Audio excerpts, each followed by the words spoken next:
Biz Qirg'iziston Respublikasining eng olisgi oblasti, Batken oblastini Laylak rayoni Isfana shahrida yashaymiz. Bizda bir poliklinika bo'lib, unda 70 sotrudnik ishlaydi.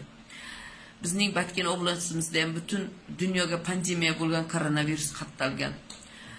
Bizni Isfana shahrimizda Batkenga borib kelgan kontaktlar, Rossiyadan kelgan kontaktlar, Umradan kelgan kontaktlar, da'vatdan kelgan kontaktlar bor. Biz ularni holidan tez-tez xabar olib turamiz. Yana kunda kasallarni priyom qilamiz. Ammo bizda kunda almashmasdan kiyadigan xalatimiz bilan maskamizdan boshqa hech qanday formamiz yo'q. Agar bizga yordam bersangiz juda ham minnatdor bo'lardik.